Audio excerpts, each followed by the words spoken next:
Today we are going to study about kinetic molecular theory of gases.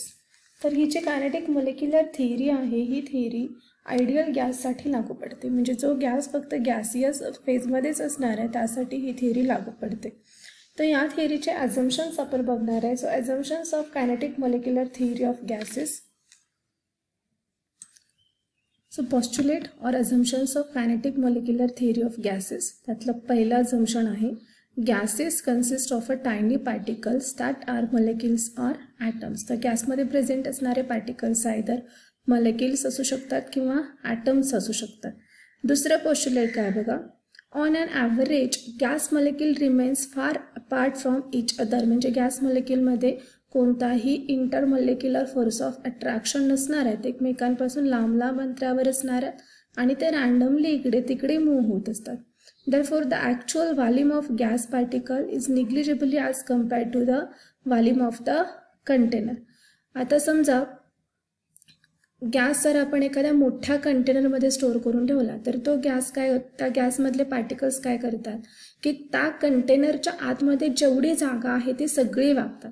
जे गॅसला स्वतःचा असं fix volume नाही. आपण काय म्हणतो, गॅस ज्या कंटेनरमध्ये स्टोअर करून ठेवला आहे त्या कंटेनरचं व्हॉल्यूम तो काय करतो, ॲक्वायर करतो. मग तो सिमिलर अमाऊंट ऑफ गॅस जर आपण छोट्या कंटेनरमध्ये ठेवला तर त्याचं व्हॉल्यूम आपण कमी सांगणार. तोच जर गॅस आपण मोठ्या कंटेनरमध्ये ठेवला तर त्याचं व्हॉल्यूम आपण जास्त सांगणार आहे. म्हणजे गॅस मॉलिक्युल्सचं व्हॉल्यूम जे आहे ते, गॅस पार्टिकल्सचं व्हॉल्यूम जे आहे ते त्याच्या ॲक्च्युअल व्हॉल्यूमपेक्षा किंवा कंटेनरच्या ॲक्च्युअल व्हॉल्यूमपेक्षा निग्लिजिबल असतं किंवा कमी असतं. असं का, तर गॅसेस आर हायली कॉम्प्रेसिबल किंवा गॅस मॉलिक्युल्समध्ये इंटरमॉलिक्युलर फोर्स ऑफ अट्रॅक्शन नाही आहे. ते इकडे तिकडे रँडमली मूव्ह होतात. दोन पार्टिकलमधलं डिस्टन्स जे आहे ते खूप जास्त असतं. Therefore, gas molecules remains far apart from each other and the actual volume of the gas particle is negligible as compared to the total volume of the container. त्यानंतर तिसरा assumption दिसतं, the attractive forces between the gas molecules are negligible at ordinary temperature and pressure. आता सांगितलं त्या पद्धतीनं gas मॉलिक्यूलमधलं जे intermolecular forces of attraction आहेत किंवा अट्रॅक्टिव्ह फोर्सेस आहेत ते व्हेरी निग्लिजिबल असतात. ऑर्डिनरी टेम्परेचर प्रेशरला ते व्हेरी निग्लिजिबल असणार आहेत. As a result gas expands to occupy entire volume of the container. म्हणून गॅस काय होतो, त्या कम्प्लीट कंटेनरचं व्हॉल्यूम ऑक्युपाय करतो. त्याच्यामध्ये इंटरमॉलिक्युलर फोर्सेस नाही आहेत. तो एक्सपांड होतो म्हणजे त्यातले पार्टिकल्स रँडमली इकडे तिकडे मूव्ह व्हायला सुरुवात होतात आणि त्या कंटेनरचं जेवढं काही व्हॉल्यूम आहे ते सगळं व्हॉल्यूम तो गॅस काय करणार आहे, स्वतः ॲक्वायर करणार आहे. Therefore, the attractive forces between the gas molecules are negligible at ordinary temperature and pressure. As a result, gas expands to occupy entire volume of the container. Next assumption आहे gas molecules are in constant random motion. तर gas molecules सतत इकडे तिकडे फिरत असणार आहेत and move in all possible directions in straight line. म्हणजे ते एक्स वाय झेड ह्या ॲक्सिसला स्ट्रेट लाईन ते काय होतात, ओरिएंट होतात किंवा स्ट्रेट लाईन त्यांची मुवमेंट असते. ते गॅस मॉलिक्यूल काय करणार आहेत, ते collide with each other and with the wall of the container. म्हणजे गॅस मॉलिक्यूल ते काय करणार आहेत, एकमेकांवरती कोलाइड होणार आहेत किंवा बंबार्ड होणार आहेत. शिवाय त्या कंटेनरची जी वॉल आहे त्या वॉलवरती सुद्धा ते काय करतात, बंबार्ड होतात किंवा त्या ठिकाणी त्यांचं काय होतं, कॉलिजन होतं. So gas molecules are in constant random motion. त्यांची मुवमेंट जी आहे ती कंटिन्युअसली तिकडे तिकडे मूव्ह होत असणार आहे and move in all possible directions in straight line. ते सगळ्या डिरेक्शन्सला स्ट्रेट लाईन काय होणार आहेत, मुवमेंट दाखवणार किंवा मूव्ह होणार आहेत. शिवाय ते एकमेकांवरती कोलाइड होतात आणि कंटेनरच्या वॉलवर सुद्धा कोलाइड होतात. नेक्स्ट अझम्पशन आहे the pressure of the gas is due to the collision of gas particle with the wall of the container.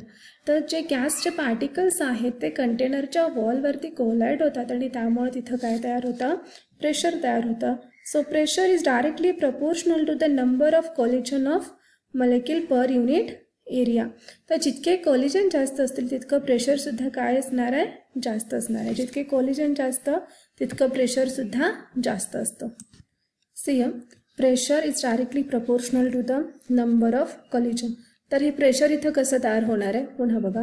तरी पण pressure is directly proportional to number of collision. That means pressure increases as the number of collision increases. See here, suppose this is a wall of a container. This is a wall of the container. आणि ह्या कंटेनरच्या वॉलवरती काय होणार आहे, हे gas particles collide होणार आहे. तर ह्या ठिकाणी हे गॅस पार्टिकल कोलाइड झाले. तर या ठिकाणी हे गॅस पार्टिकल कोलाइड झाल्यानंतर इथून पुन्हा ते काय करणार आहेत, मागे फिरणार.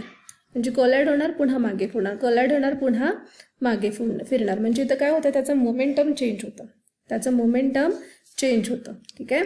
आता इथं जो कोलाइड झाला म्हणजे काय झालं, तर ह्या ठिकाणी फोर्स अप्लाय झाला. कुठं फोर्स अप्लाय झाला, ह्या विशिष्ट एरियावरती फोर्स अप्लाय झाला.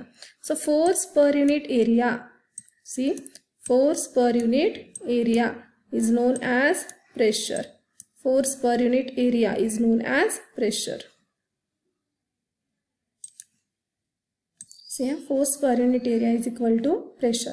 मग जितके कोलिजन्स या पद्धतीनं वाढत जातील तितकं काय होणार आहे, प्रेशर वाढत जाणार आहे. Therefore pressure is directly proportional to the number of collisions per unit area, number of collisions of molecules per unit area.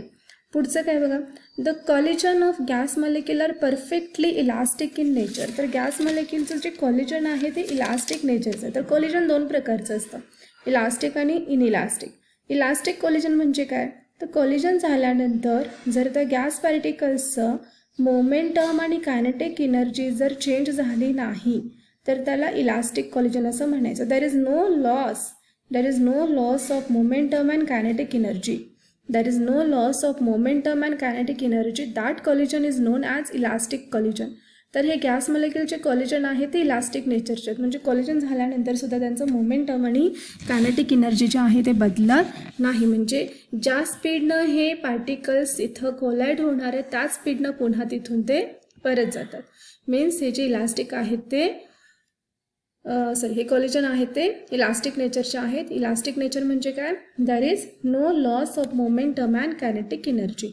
There is no loss of momentum and kinetic energy, which means that total energy of gases particles remains unchanged after collision. म्हणजे collision complete झाल्यानंतर त्या gases particles ची energy सुद्धा बदलणार नाही. that is unchanged. See next postulate, the different molecule of a gas move with the different velocities at any instant. म्हणजे गॅसचे जे डिफरंट मॉलिक्युल्स आहेत ते डिफरंट व्हेलॉसिटीजनं त्याची मुवमेंट होत असते. त्याची व्हेलॉसिटी प्रत्येक इन्स्टंटला वेगळी असते. देअरफॉर त्यांची कायनेटिक एनर्जीसुद्धा डिफरंट असते. पण ॲव्हरेज कायनेटिक एनर्जी जी आहे गॅस मॉलिक्युलची, ॲव्हरेज कायनेटिक एनर्जी जी आहे ती directly proportional to the absolute temperature. Absolute temperature म्हणजे kelvin. So kinetic energy is directly proportional to the absolute temperature. As the kinetic energy increases, temperature increases. As the temperature increases, kinetic energy increases. Therefore, आपण लक्षात ठेवायचं, average kinetic energy of a gas molecule is directly proportional to the absolute temperature. So these are the 7 postulates for kinetic theory or kinetic molecular theory of gases. And kinetic molecular theory of gases कुठे applicable असणार आहे, ideal गॅसेससाठी.